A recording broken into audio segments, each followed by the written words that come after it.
Alors, bonjour Marine, moi ça me fait vraiment très plaisir de te voir aujourd'hui. En plus, tu innoves régulièrement en relation client avec tes podcasts, avec la checklist, avec la formation en ligne et désormais, tu as une petite nouvelle venue dans la grande famille du client, du podcast client. Alors, elle s'appelle Marine comme toi. Alors, est-ce que tu peux nous présenter déjà toi qui tu es Marine et qui est Marinia, cette nouvelle venue? Exactement. Déjà, merci à toi, Frédéric, pour l'accueil. Ça me fait vraiment plaisir de pouvoir te présenter Marinia et puis pouvoir te présenter où est-ce que j'en suis aussi aujourd'hui en termes d'aventure entrepreneuriale.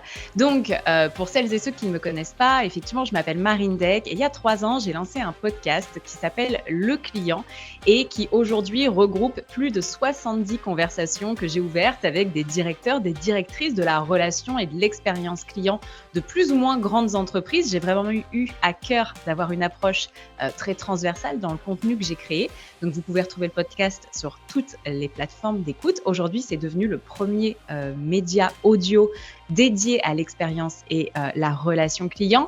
Et de par finalement ce premier média, j'ai décidé de décliner toute une série de contenus et d'outils pour aider les entreprises à améliorer leur expérience client, dont effectivement Marinia, qui est la toute dernière arrivée.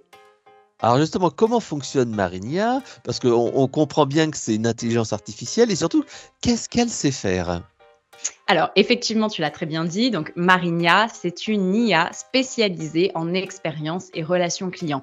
Si je devais transposer avec quelque chose qu'on connaît tous maintenant, puisqu'on en a entendu beaucoup parler, finalement, Marinia, c'est un chat GPT, mais spécialisé dans nos domaines d'activité, l'expérience et la relation client. Et donc, Marinia, c'est votre coach relation client qui du coup est disponible 24 heures sur 24, 7 jours sur 7 et qui répond à toutes les questions que vous pouvez avoir sur votre quotidien de gestionnaire de la relation client. Oui, je sais, tu nous avais fait même une petite présentation lors de la soirée inaugurale, et tu nous avais montré qu'elle pouvait donner des modèles de réponse, modèles de comment répondre à un client, travailler un petit peu ses FAQ, donner des conseils. Alors, qu'est-ce qu'elle sait faire en fait? Parce que l'intelligence artificielle, il faut donner une base au départ et il faut lui configurer un petit peu de ce qu'elle sait faire. Comment tu as fait ça et qu'est-ce que tu as donné à manger, entre guillemets, pour qu'elle ait toutes ces réponses? Exactement, Frédéric, tu as raison de le préciser. La pertinence finalement d'une IA se base sur le contenu qu'on lui donne à manger. Et c'est important de ne pas lui donner n'importe quel type de contenu au départ et de lui donner du contenu qui a été validé et qui ne peut être que validé puisque c'est celui que j'ai produit. Donc déjà, Marinia, elle a mangé beaucoup d'études, notamment de Harvard, sur l'expérience client et elle a mangé tous les épisodes de podcast qui ont été produits. Donc aujourd'hui, elle a du coup digéré un peu plus de 150 heures de contenu audio via le podcast. Et je lui ai aussi donné à manger la formation en ligne que j'ai qui s'appelle Devenir un pro de la satisfaction client, où tu as plus de 70 leçons, 60 vidéos, etc. Et donc, elle a ingurgité et digéré toutes ces connaissances que je lui ai demandé de digérer, si je file la métaphore finalement, d'une certaine façon, puisque aujourd'hui, c'est une base de connaissances, mais ce n'est pas seulement une base de connaissances. Marinia, elle s'appuie sur 2 technologies. Elle s'appuie sur la technologie OpenAI, donc celle de ChatGPT, ChatGPT 4 qu'on peut connaître, et elle fait un mix avec une autre IA qui s'appelle Llama. Et donc, ça lui donne finalement une posture de coach. C'est-à-dire que Marinia, elle est un peu comme moi, elle est casse-pied. Elle aime bien poser des questions.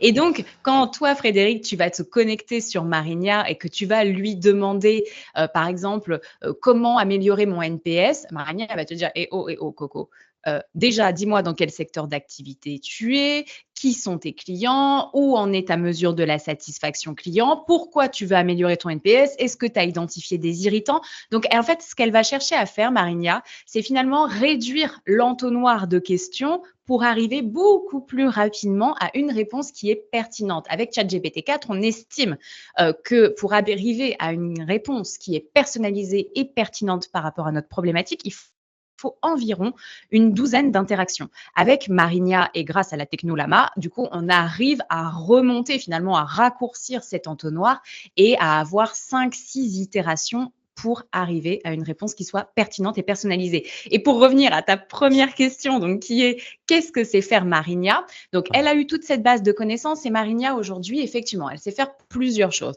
Elle sait répondre à des avis clients. Elle Mhm. sait te conseiller sur, par exemple, comment améliorer ton parcours client, t'expliquer, ne serait-ce que déjà t'expliquer comment faire ton parcours client. Et puis, elle peut aussi rédiger des FAQ. Donc, pour le moment, elle a plusieurs raccourcis. Elle a un raccourci, on va dire, conseil. On lui a donné Mhm. plusieurs arborescences. Donc, tu peux rentrer avec Marinia en lui demandant du conseil. Comment améliorer mon expérience client, mon parcours client.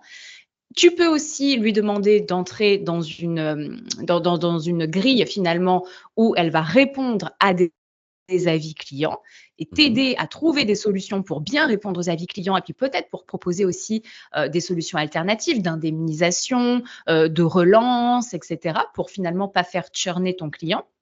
Et puis, elle va pouvoir aussi rédiger des FAQ. Alors, bien évidemment qu'elle ne va pas rédiger des FAQ Ouais, de métier façon technique. Ouais, oui, bien sûr. Ouais, spontanée, mais elle va te dire dans quel secteur d'activité tu es, quelles sont les ouais. questions que habituellement tes clients te posent. En fait, elle va t'aider. Elle a vraiment une posture de coach. Et puis après, Marinia, pour le moment, elle est accessible principalement à des bêta-testeurs, mais aussi à tous les apprenants de ma formation Devenir un pro de la satisfaction client. Et je vois que de par ces bêta-testeurs, finalement, ils lui posent pléthore de questions. Il y en a qui lui demandent de rédiger, en fait, si tu veux, des emails transactionnels pour des clients dans différentes langues, parce que c'est pareil. Du coup, Marinia, à la différence de moi, par exemple, parle italien. Moi, je ne parle pas du tout italien, tu vois. Je sais commander un spritz, c'est tout, et c'est la base. Mais Marinia va pouvoir vous aider là-dessus sur du contenu international. Et hier soir, j'ai appris que Marinia avait aidé à choisir des outils. Donc j'ai quelqu'un qui m'a dit, moi je lui ai dit, voilà, aujourd'hui j'utilise tel outil, j'aimerais pouvoir faire ça. Est-ce que tu me conseilles par exemple d'aller sur l'outil X pour ne pas le nommer et Marinia l'a aidé à faire son choix et à benchmarker pour cette Waouh! entreprise. Et du coup, l'a aidé finalement à affiner son choix. C'est vraiment un coach, un assistant. Et on est encore en train de creuser tous ces cas d'usage pour finalement, à la fin, de retenir les cas d'usage qui seront les plus pertinents, les plus à valeur ajoutée pour les entreprises et pour les experts de l'expérience et de la relation client. D'accord. Alors, justement, c'est passionnant et c'est vrai que ça donne vraiment beaucoup d'opportunités, mais quels ont été pour toi les challenges, les défis et les limites en fait de ce genre d'outil? Parce que l'intelligence artificielle se base vraiment sur des contenus. Bon, tu l'as bien dit, garbage in, garbage out, donc toi, tu as bien sélectionné les contenus avec, vraiment le meilleur de tout ce que tu as, pu rassembler et que tu as appris au cours de ces années. Quelles ont été un petit peu les limites et qu'est-ce que tu as vu avec tes bêta-testeurs sur ce qu'il fallait faire attention, les challenges, et cetera? Ah bah, alors, bien évidemment que c'est encore une toute nouvelle technologie, et qui évolue, en fait, tous les jours. Donc, il ne faut pas croire, je suis, accompagnée sur ce sujet, par l'entreprise qui s'appelle Jobtimize et par mon ami Mustapha, du coup, qui du coup, est mon référent sur la partie, IA. Il y a plusieurs limites. Alors, il y a des limites qu'on peut avoir déjà explorées sur d'autres IA. Par exemple, bien évidemment que je dis bien évidemment, parfois, elle peut interrompre la conversation. Marinia, ses serveurs, ils sont aux États-Unis. C'est les serveurs les plus puissants qu'on puisse trouver. Sauf que comme un Mmh. chat GPT-4, il y a des fois, en fait, elle s'arrête ou il y a des fois, elle est lente. Ça dépend du réseau. Elle peut aussi, mine de rien, et ça il faut le préciser, parfois fournir du contenu qui est partiellement correct parce qu'elle croise plein d'informations et donc on peut lui poser une question et puis faut et qu'elle réponde une réponse qui n'est pas tout à fait correcte. Et puis sa base de connaissances elle est limitée parce que forcément tu fais des choix, donc tu peux pas tout lui mettre à l'intérieur. Et puis mes bêta-testeurs, ils ont aussi repéré d'autres finalement limites, notamment des fonctionnalités qui sont disponibles sur certaines IA, mais que moi j'ai choisi de ne pas rendre disponibles Mmh. sur Marinia. Par exemple, tu ne peux pas uploader tes propres contenus sur Marinia. Et on en revient au sujet de départ qui était la sélection finalement du contenu. Si demain tout le monde upload son contenu, tout le monde upload par exemple son prévisionnel de flux du service client, et en fait, Marinia, son cerveau, il va court-circuiter. Donc, il faut faire attention à ce que sa Mmh. base de connaissances, elle reste propre. Et sinon, en fait, tu vas créer des conflits de données. Si toi, Frédéric, tu te connectes et puis tu lui upload, tu lui implémentes des fichiers qui te sont propres et que après j'ai d'autres clients à moi, Manpower, Edenred, etc., qui se connectent et puis qui eux aussi uploadent. Marinia, à la fin, elle va plus rien comprendre. Ouais, c'est vrai que c'est un petit peu le souci. Alors et justement, un des défis, dans la réalisation d'un bot avec l'intelligence artificielle, générative, c'est de se dire: est-ce que tu lui as fait uniquement, répondre à partir des données qui te sont propres ou tu lui autorises également à aller chercher, dans certains cas, des données à l'extérieur?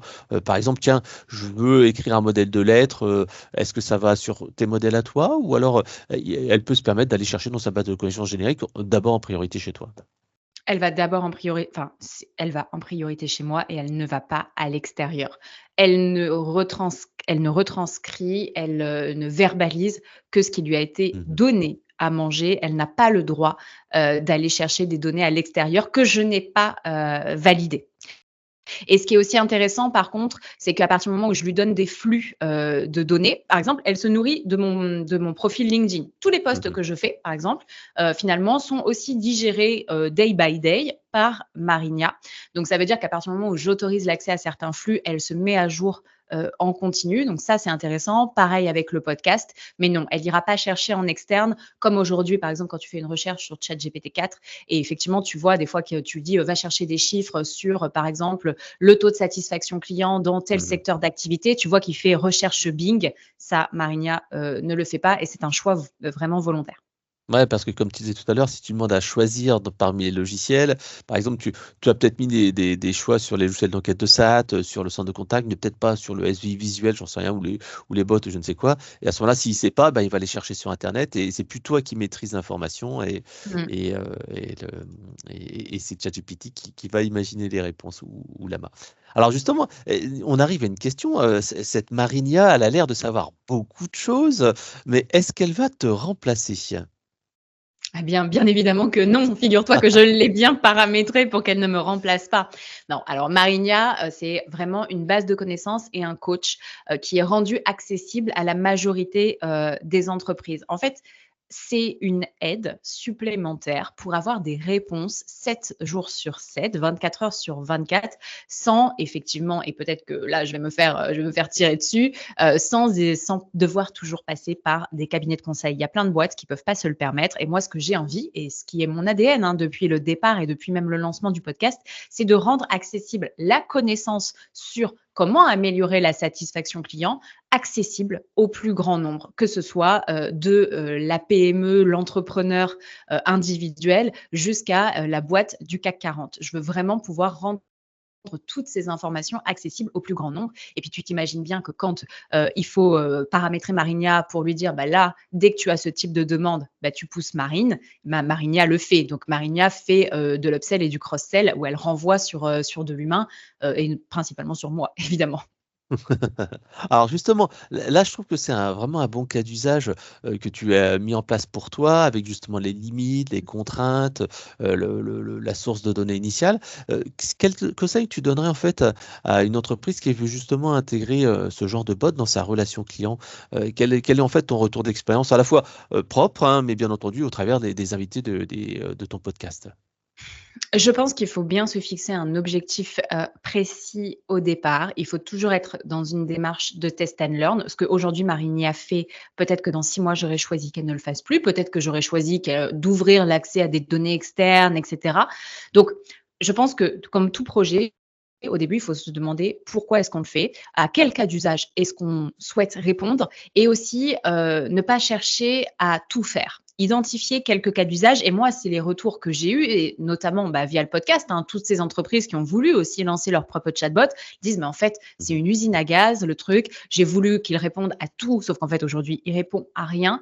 Donc je pense que la tâche principale, ça va être de se fixer un objectif et identifier peut-être même un seul cas d'usage auquel le bot, va pouvoir répondre et puis, bah, bien évidemment, on reparlera encore, du fait d'intégrer des sources de connaissances qui sont fiables parce que pour que votre bot, du coup, soit fiable, même pour que votre IA soit fiable, vous devez contrôler les données, que cette techno utilise et puis, bah, surtout, lui faire ingurgiter des données, qu'elle peut, prioriser.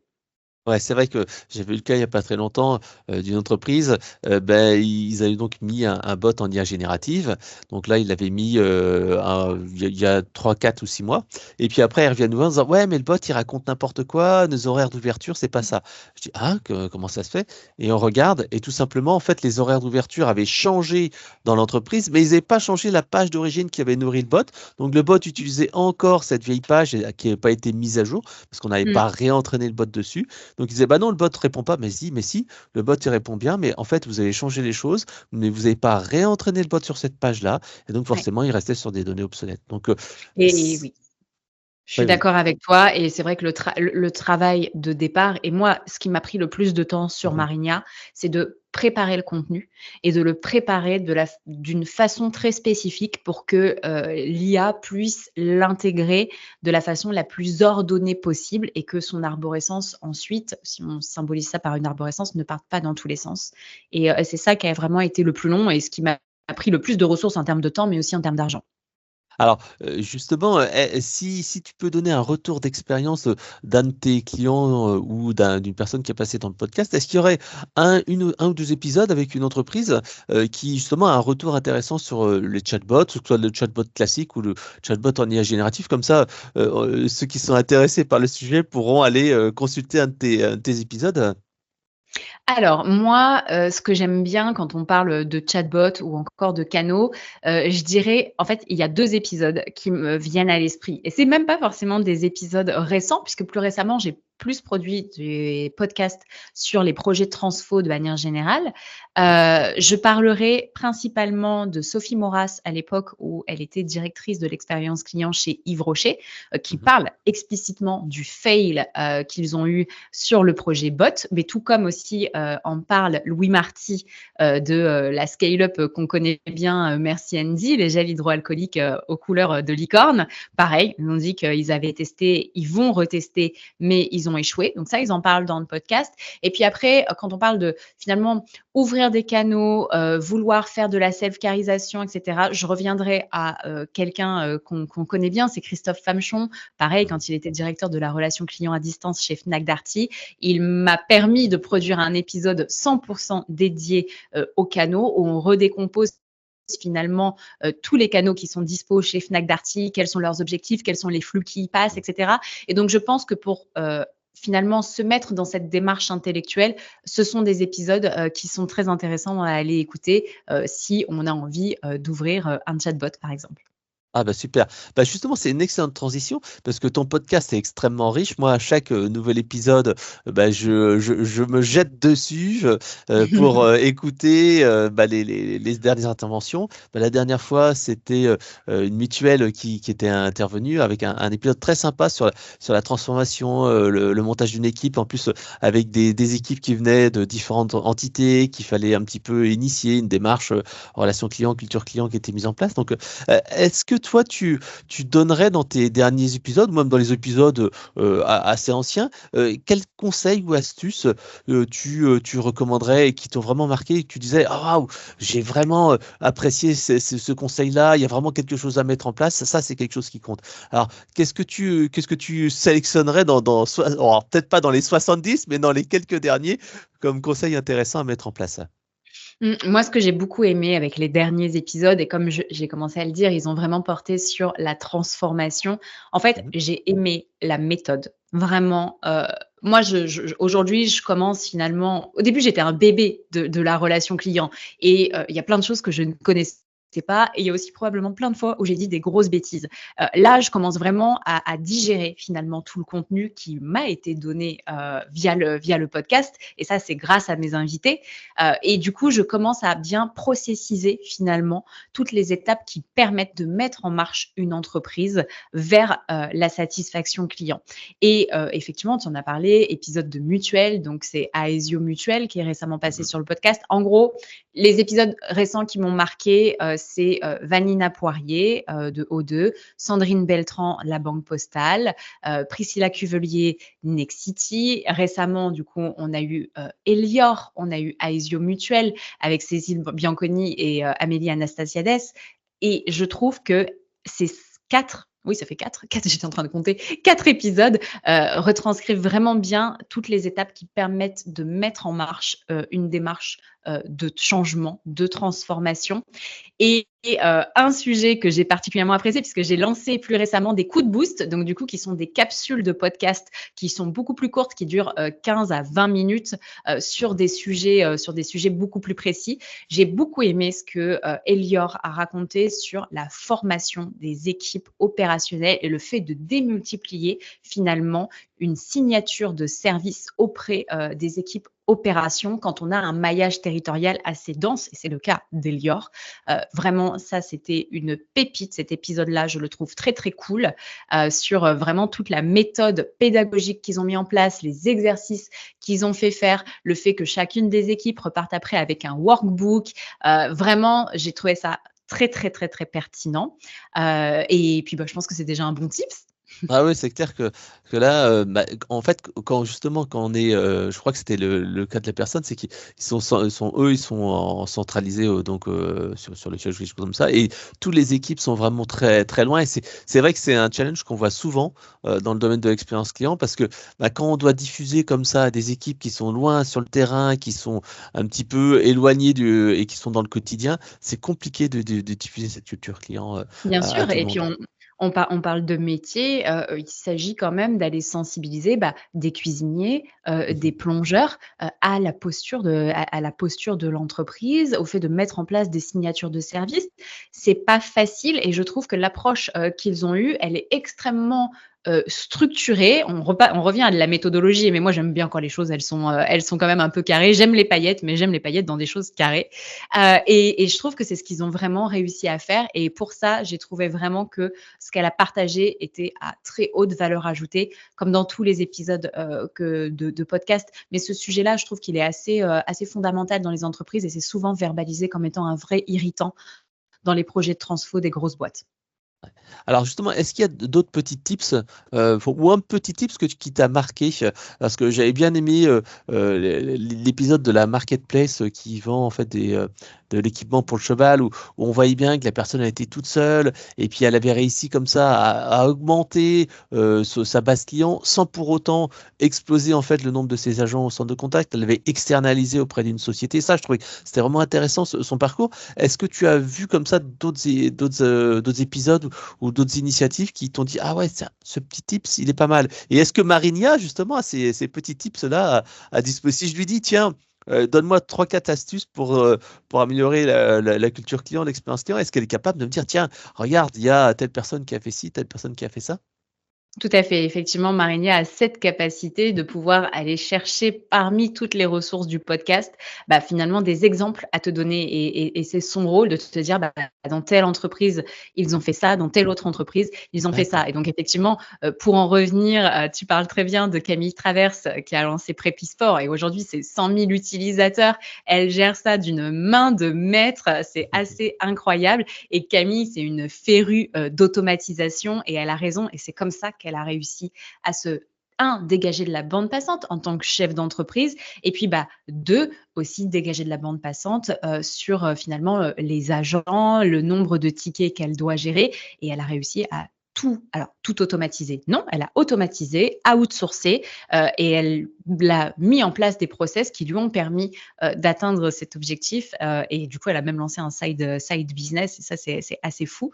Les autres entreprises qui ont eu comme ça, pour moi, un peu des parcours incroyables. Alors, je ne sais pas, peut-être que c'est plus lié à un profil, je pense, entrepreneurial, de réussir comme ça à se dire: «Non, mais en fait, il faut que je scale, mon business».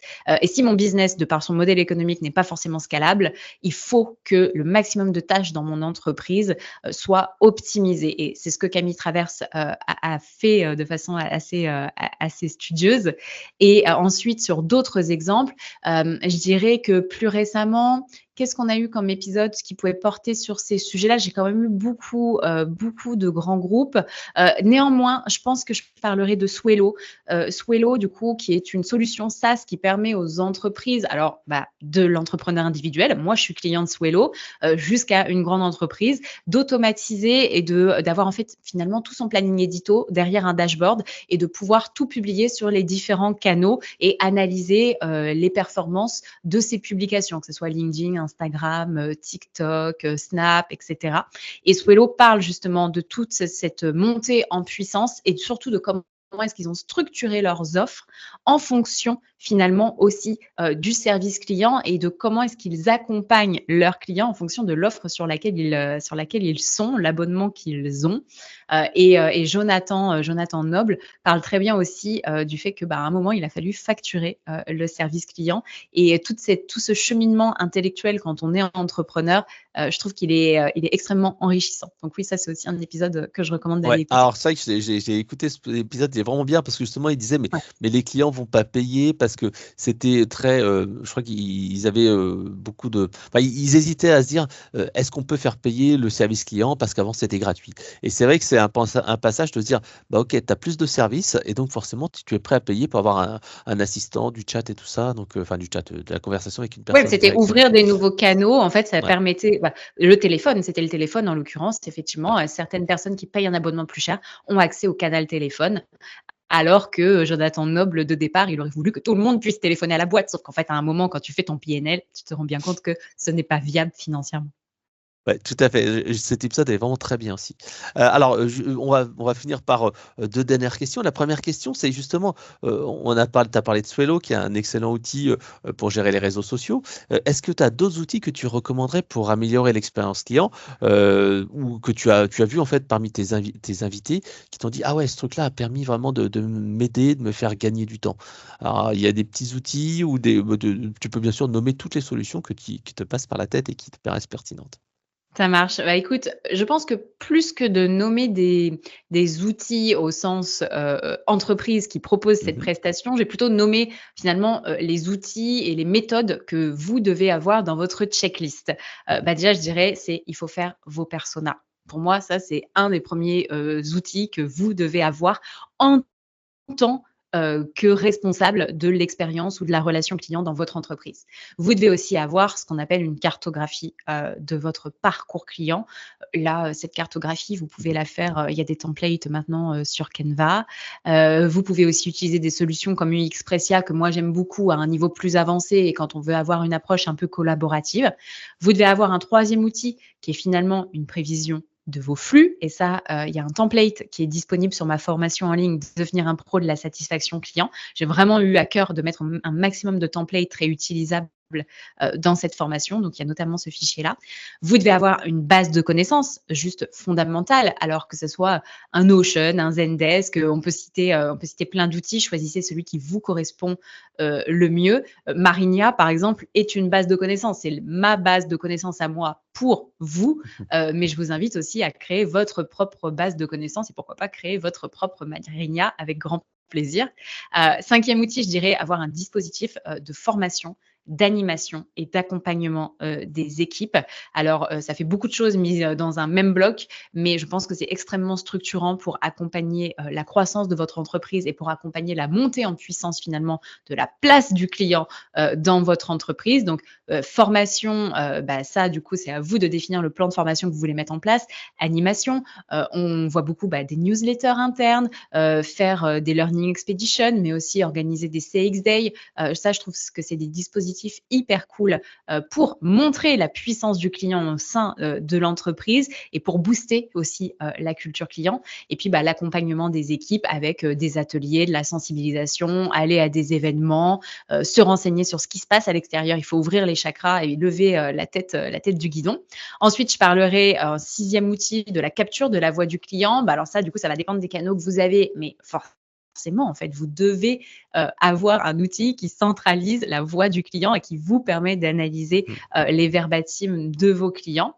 Et puis, un plan de com qui va avec, autour de la voix du client. Et pour finir, un dernier outil, moi, je dirais un dashboard de pilotage parce Ouais. que il n'y a que quand on a une vision macro et micro de ce qui se passe qu'on peut prendre des décisions. Donc, n'oublions pas, bien évidemment, de faire un peu ce pas en arrière ou ce pas de côté et d'avoir ce dashboard. J'espère que ça répond à tes questions.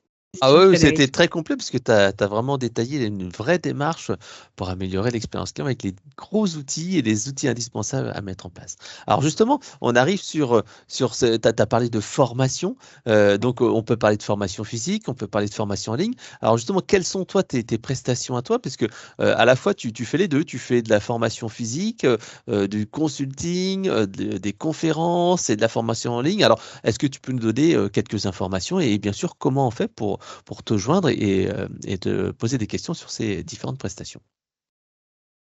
Exactement, bah, tu as bien raison Frédéric. Je pense que pendant un temps, je dirais que ma proposition de valeur n'a pas été très, très claire et elle continue à grandir en fait parce que Mmh. j'ai grandi en même temps que, bah, mon média, en même temps que l'émission qu'on m'a confiée et ça m'a permis aujourd'hui d'affiner, et de structurer, une offre qui soit plus complète. Donc aujourd'hui, quand les entreprises font appel à moi, généralement, c'est pour il y a 6 offres dont je peux te Mmh. parler. La première offre, c'est la formation en ligne. J'en ai vaguement parlé depuis le début de notre interview. Devenir un pro de la satisfaction client, c'est une formation 360 sur tout ce que vous devez savoir quand on met une entreprise en mode satisfaction client. On va parler de culture client, on va parler de relations clients, des canaux, de faire ses personas, de faire son parcours client. Vraiment, c'est je dirais, la formation que j'aurais voulu avoir au début quand j'ai commencé à m'intéresser à cette discipline. Elle est ultra complète. Bien évidemment, à côté de cette formation qui est du coup en totale, autonomie, moi Mmh. je fais du coaching et donc il y a des entreprises parfois qui couplent, ces 2 formations et qui me demandent: «Bah, donne-moi accès, à la formation en ligne» et puis à la fin de chaque module, il y a 9 modules dans la formation et 75 leçons. À la fin de chaque module, ils ont 1 heure et demie de coaching avec moi, donc sur une thématique bien particulière. Après, on a Marinia, du coup, qui peut être aussi un complément, et donc là, qui est votre coach virtuel en relation client. J'organise aussi, et ça, c'est la petite nouveauté sur 2024, des masterclass. Donc, ce sont des D'accord. capsules temporelles qui sont faites sur mesure pour mes clients, dans lesquelles bah, j'invite mes spectateurs finalement à rentrer en profondeur dans une thématique, une problématique bien précise et je fais intervenir des personnes de l'externe qui D'accord. ont mis en place ces projets-là, qui ont mené finalement ces projets. Et donc, ça a énormément de valeur ajoutée pour Ah mes bah clients. oui, Ça oui, commence. oui. Bah oui, parce que Ça, là, c'est si tu top. peux avoir le retour terrain sans filtre de personnes qui ont mis, Exactement. par exemple, un bot ou qui ont mis une solution de centre de Ouais. contact dans le cadre de SAT, là, ils vont te dire, ça va pas être juste un truc comme une conférence classique où on est toujours plutôt dans le positif. Là, ils pourront dire, bah, le plus, le moins, attention à ceci. Et puis après, on peut surtout discuter. Je trouve que c'est ça qui est intéressant, c'est que les gens, ils voient après, quand il y a des vidéos, des conférences, c'est vrai que c'est intéressant, mais on a du mal à se projeter. Mais moi, j'ai ma question. C'est vrai que là, une masterclass, c'est une très bonne idée. Ouais et puis du coup, c'est vraiment sans filtre et quand je dis enfin moi j'interviens en mode, je fais l'introduction, j'introduis Mhm. aussi, la personne qui va venir prendre la parole et elle va pouvoir verbaliser tout ce qu'elle a fait dans ce projet-là de manière, totalement, transparente et pouvoir répondre aux questions. Donc c'est du contenu 100% custom, ça dure, à peine 1 heure puisque, bah, du coup, il a fallu produire aussi un format qui soit, intégrable dans l'emploi du temps de mes clients et de leurs équipes et ça, c'est top. On va le tester prochainement avec BPCE Natixis. J'ai de la chance qu'on me fasse confiance sur le lancement de nouvelles offres, donc je suis ravie. Il y a aussi prochainement ce qui va sortir dans un accompagnement beaucoup plus complet que j'ai décidé d'appeler Programme CX Pro. Il va y avoir des newsletters et il va y avoir l'organisation de CX Day. Donc au final, je vais aussi me lancer dans l'organisation de Customer Experience Day. Donc je vais proposer des offres packagées pour permettre aux entreprises de se décharger de cette charge mentale qui est clairement assez dense avec l'organisation d'un CX Day parce que je trouve que c'est des événements qui sont incroyables, qui sont structurants pour les entreprises, qui amènent plein de choses positives et je vois trop d'entreprises qui ne passent pas encore à l'action parce que ça prend du temps, parce qu'ils ne savent pas par où commencer, quel déroulé faire, par quel prestat passer. Et moi, la DCX Day quelle que soit la forme que ça ait, que ça soit en présentiel, en distanciel, en mode studio, etc. Je commence à en avoir fait pas mal et du coup, j'ai agrégé toutes mes connaissances pour packager ces offres. Et au global, sur ces 6 offres, du coup, il y a le programme CX Pro qui arrive et qui va regrouper l'entièreté de ces offres avec un programme d'accompagnement et d'animation sur plus de 12 mois où vous allez pouvoir Waouh. finalement donner accès à vos collaborateurs à la fois à la formation en ligne, à du coaching avec moi, à Marinia. On va intégrer des masterclass, envoyer des newsletters tous les 15 jours à vos équipes pour les nurturer sur la discipline qui nous porte, qui est la satisfaction client. Et tout ça se finalisera par l'avènement, je dirais, de la satisfaction client qui est le CX Day. Et j'ai à cœur de vraiment aider les entreprises à stimuler les collaborateurs, à les mettre en marche autour de cette discipline, à les faire lever la tête du guidon pour mener à plus de satisfaction client et pour mener aussi à plus d'épanouissement en tant que collaborateur. Je pense qu'aujourd'hui, on a envie d'autre chose que d'avoir la tête dans le guidon. On a envie de pouvoir prendre une grande inspiration et regarder ce qui se passe ailleurs. Et pour ça, il faut qu'il y ait des personnes et des entreprises et des porteurs de solutions qui permettent de faire ça. Et c'est ce que j'ai à cœur de développer avec le programme CX Pro. Ouais, mais c'est vrai que tu as tout à fait raison parce que de toute façon, si on veut lancer ce programme de transformation, s'il n'y a pas un événement, un truc qui dit ah attention ça compte, si on sort pas de Ouais. l'ordinaire, si on n'a pas comme ça quelque chose d'exceptionnel, les gens vont se dire ouais bah, c'est comme d'habitude, c'est le train-train habituel. Par contre, si comme tu le dis, il y a un CX Day, on les fait sortir de leur quotidien, on leur présente des choses qui leur permettent de travailler même déjà sur place, avoir des premières études, trouver des idées, créer des groupes de travail, créer de l'émulation entre tout le monde et créer un petit peu les rendre acteurs de ça, et ben ça leur permet justement de dire oh, il y a quelque chose qui se passe, il y a quelque chose qui bouge, allez, je vais en faire partie, ça crée une dynamique positive et après là on peut vraiment lancer le projet. Là je trouve que c'est vrai qu'une fois qu'on a commencé un petit peu comment dire, à gérer un petit peu le projet et qu'on a cadré un petit peu les choses, un CX Day, ça permet tout de suite vraiment d'embarquer les équipes et de lancer toute cette nouvelle dynamique. Ça je trouve que c'est extrêmement bien et puis c'est vrai que comme tu l'as dit, l'expérience client c'est pas un sprint, c'est un marathon et il faut, ces 12 mois ne seront pas trop pour transformer une entreprise et faire changer les choses. Bon, bah, très bien, Marine. Bah, merci pour toutes ces informations. Alors, tu nous as parlé beaucoup de tes différents produits et offres, du podcast également. Alors, si on veut retrouver toutes ces informations, les gratuites et les programmes d'accompagnement, on va sur quelle adresse Internet? Alors, vous pouvez tout retrouver sur la boîte à outils du client.fr, puisqu'effectivement, c'est la boîte à outils du client qui héberge toutes ces ressources qu'on vous met à disposition, que ce soit les ressources gratuites. Tu l'as très bien dit, Frédéric, le podcast, n'hésitez pas à aller l'écouter. Vous tapez le client sur votre plateforme d'écoute préférée ou sinon vous tapez Marine Deck et vous allez avoir ma petite tête qui apparaît avec une vignette orange. Donc, sur la boîte à outils du client.fr, il y a les ressources gratuites, les ressources payantes et tout ce que je vous ai verbalisé sur le programme CX Pro, les masterclass, etc. Ça arrive. J'ai ma dev qui est dessus en train de créer toutes les landing pages. Donc, j'arrive, je cours.